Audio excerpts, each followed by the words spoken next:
Mahigit 9 bilyong piso ang pondong inilaan para sa Cash Assistance Fund ng gobyerno dito sa gitnang Luzon.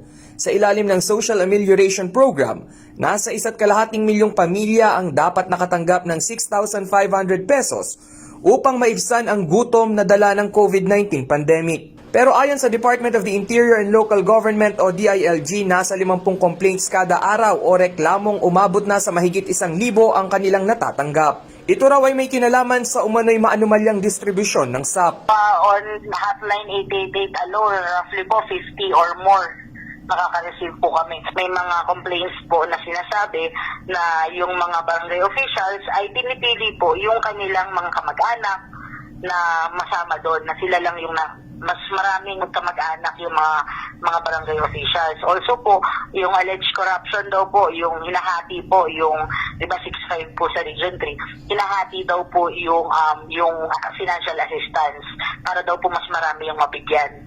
So meron din pong ibang concerns na pinipilit daw po silang ibalik.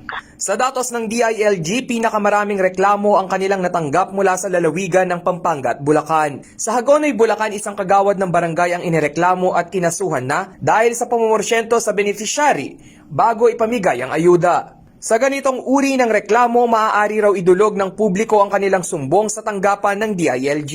Matapos ang inisyal na pagbeberipika, ay ipapasa ng DILG sa Criminal Investigation and Detection Group para imbestigahan ang sumbong at pangalap ng mga ebidensya. Either mag-i-issue po sila ng show cause order and which is preparatory to the filing of administrative complaint against the barangay officials po. Sa tala ng DSWD, nasa 96% na ng 100 billion pesos SAP fund ang naipamahagi sa buong bansa. Dito sa Central Luzon ay mahigit 70% na rin ng pondo ang naipamahagi. 37 LGUs pa ang hindi nakapagsusumite ng liquidation report para sa mahigit 3.2 bilyong piso. Rainiel Pawid, CLTV News.